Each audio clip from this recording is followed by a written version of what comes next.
আজকে আমার অবস্থা খুবই শোচনীয়, মানে বাড়িতে এসে ভাবলাম একটু কাজ করি। তো এই হচ্ছে আলমারি গোছানো চলছে, মানে এগুলো খালি করেছি আর এই হচ্ছে অবস্থা।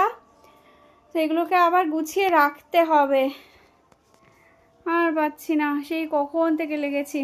তার মধ্যে আবার আলমারি গোছাতে গিয়ে 1000 টাকা খরচা হয়ে গেল। কি না, হ্যাঙ্গার শর্টেজ, হ্যাঙ্গারের অভাব।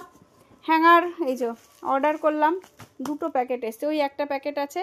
আর অর্ডার করলাম কি জানো তো, এই যে ন্যাপথলিন, তার মধ্যে পেয়ে গেলাম 1000 টাকা খরচা। ব্লিঙ্কিটটা হয়ে একদিকে যেমন সুবিধাও হয়েছে আর সেমনি পয়সাটাও একদম সাট বেরিয়ে যাচ্ছে। মানে কিছু হলেই আগে ব্লিঙ্কিট ওটা আছে বলে আমি বেঁচে আছি অন্তত। তো যাই হোক, চলো, আমার মতন এরকম করুণ অবস্থা কার কার হয় জানিয়ে কমেন্টসে। আর পাচ্ছি না, গুছিয়ে নিই তাড়াতাড়ি। চলো, পরের ভিডিওতে দেখা হচ্ছে।